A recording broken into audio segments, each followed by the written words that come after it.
भक्ति तथा ज्ञान योग का वर्णन भगवान श्री कृष्ण कहते हैं, उद्धव जी, जिसने उपनिषद आदि शास्त्रों के श्रवण मनन और निधिध्यासन के द्वारा आत्म साक्षात्कार कर लिया है, जो क्षत्रिय एवं ब्रह्मनिष्ठ है, जिसका निश्चय केवल युक्तियों और अनुमानों पर ही निर्भर नहीं करता। दूसरे शब्दों में, जो केवल परोक्ष ज्ञानी नहीं है, वे जानकर कि संपूर्ण द्वैत प्रपंच और इसकी निवृत्ति का साधन वृत्ति ज्ञान माया मात्र है, उन्हें मुझ में लीन कर दे। वे दोनों ही मुझ आत्मा में अध्यस्त हैं, ऐसा जान ले। ज्ञानी पुरुष का अभीष्ट पदार्थ मैं ही हूं, उसके साधन साध्य स्वर्ग और अपवर्ग भी मैं ही हूं। मेरे अतिरिक्त और किसी भी पदार्थ से वह प्रेम नहीं करता। जो ज्ञान और विज्ञान से संपन्न सिद्ध पुरुष हैं, वे ही मेरे वास्तविक स्वरूप को जानते हैं। इसलिए ज्ञानी पुरुष मुझे सबसे प्रिय हैं। उद्धव जी, ज्ञानी पुरुष अपने ज्ञान के द्वारा निरंतर मुझे अपने अंतःकरण में धारण करता है। तत्व ज्ञान के लेश मात्र का उदय होने से जो सिद्धि प्राप्त होती है, वह तपस्या, तीर्थ, जप, दान अथवा अंतःकरण शुद्धि के और किसी भी साधन से पूर्णतया नहीं हो सकती। इसलिए मेरे प्यारे उद्धव, तुम ज्ञान के सहित अपने आत्म स्वरूप को जान लो और फिर ज्ञान विज्ञान से संपन्न होकर भक्ति भाव से मेरा भजन करो। बड़े बड़े ऋषि मुनियों ने ज्ञान विज्ञान रूप यज्ञ के द्वारा अपने अंतःकरण में मुझे सब यज्ञों के अधिपति आत्मा का यजन करके परम सिद्धि प्राप्त की है।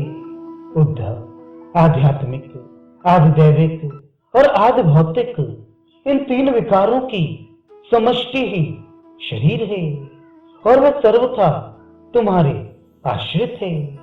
ये पहले नहीं था और अंत में नहीं रहेगा, केवल बीच में ही दिख रहा है। इसलिए इसे जादू के खेल के समान माया ही समझना चाहिए। इसके जो जन्मना, रहना, बढ़ना, बदलना, घटना और नष्ट होना, ये 6 भाव विकार हैं।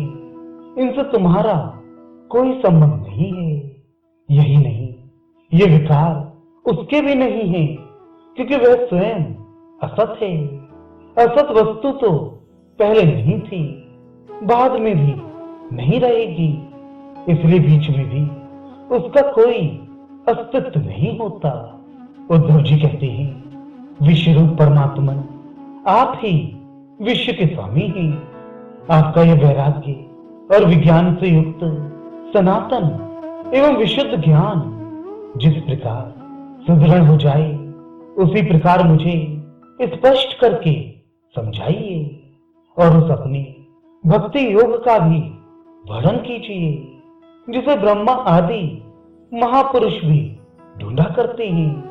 मेरे स्वामी, जो पुरुष इस संसार के विकट मार्ग में तीनों तापों के थपेड़े खा रही हैं और भीतर बाहर जल बुन रही हैं, उनके लिए आपके अमृतवर्षी युगल चरणार बिंदों की छत्र छाया के अतिरिक्त और कोई भी आश्रय नहीं दिखता। महानुभाव, आपका यह अपना सेवक अंधेरे कुएं में पड़ा हुआ है। काल रूपी सर्प ने इसे ढक रखा है, फिर भी विषयों के क्षुद्र सुख भोगों की तीव्र तृष्णा मिटती नहीं, बढ़ती ही जा रही है। आप कृपा करके इसका उद्धार कीजिए और इससे मुक्त करने वाली वाणी की सुधा धारा से इसे सरोवर कर दीजिए। भगवान श्री कृष्ण ने कहा, उद्धव जी, जो प्रश्न तुमने मुझसे किया है, यही प्रश्न धर्मराज युधिष्ठिर ने धार्मिक शिरोमणि भीष्म पितामह से किया था। उस समय हम सभी लोग वहां विद्यमान थे, जब भारतीय महायुद्ध समाप्त हो चुका था और धर्मराज युधिष्ठिर अपने स्वजन संबंधियों के संहार से शोक विवल हो रहे थे। तब उन्होंने भीष्म पितामह से बहुत से धर्मों का विवरण सुनने के पश्चात मोक्ष के साधनों के संबंध में प्रश्न किया था। उस समय भीष्म पितामह के मुख से सुने हुए मोक्ष धर्म मैं तुम्हें सुनाऊंगा, क्योंकि वे ज्ञान, वैराग्य, विज्ञान, श्रद्धा और भक्ति के भावों से परिपूर्ण हैं। उद्धव जी, जिस ज्ञान से प्रकृति, पुरुष, मैं तत्व, अहंकार और पंच तन्मात्रा, ये 9, 5 ज्ञानेंद्रिया, 5 कर्मेंद्रिय और एक मन, ये 11, 5 महाभूत और 3 गुण, अर्थात इन 28 तत्वों को ब्रह्मा से लेकर तृण तक संपूर्ण कार्यों में देखा जाता है। और इनमें भी एक परमात्म तत्व को अनुगत रूप से देखा जाता है। वह परोक्ष ज्ञान है, ऐसा मेरा निश्चय है।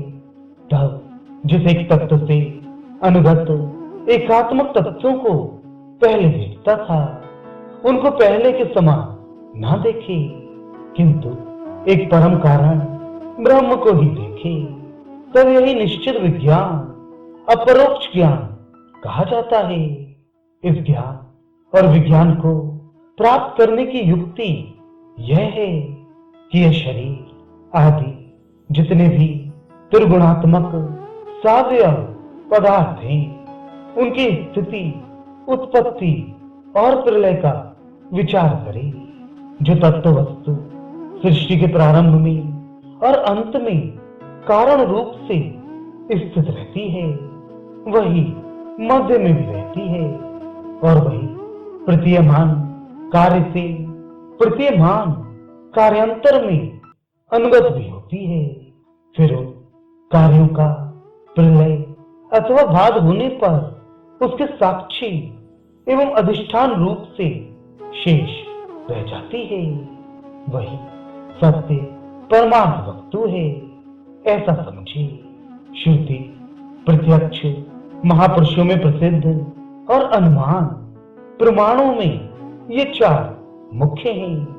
इनकी कसौटी पर कथने से दृश्य प्रपंच अस्थिर, नश्वर एवं विकारी होने के कारण सत्य सिद्ध नहीं होता।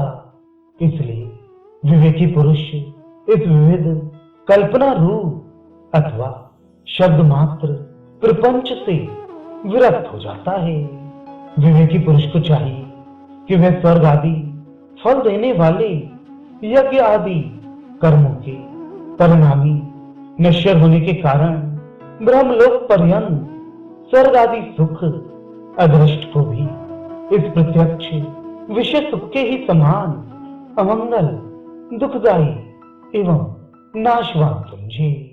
निष्पाप उद्धव जी, भक्ति योग का वर्णन मैं तुम्हें पहले ही सुना चुका हूं, परंतु उसमें तुम्हारी बहुत प्रीत है, इसलिए मैं तुम्हें फिर से भक्ति प्राप्त होने का श्रेष्ठ साधन बतलाता हूं। जो मेरी भक्ति प्राप्त करना चाहता हो, वह मेरी अमृतमय कथा में श्रद्धा रखे, निरंतर मेरे गुण, लीला और नामों का संकीर्तन करे, मेरी पूजा में अत्यंत निष्ठा रखे और स्तोत्रों के द्वारा मेरी स्तुति करे, मेरी सेवा पूजा में प्रेम रखे और सामने साष्टांग लौटकर प्रणाम करे, मेरे भक्तों की पूजा मेरी पूजा से बढ़कर करे और समस्त प्राणियों में मुझे ही देखे, अपनी एक एक अंग की चेष्टा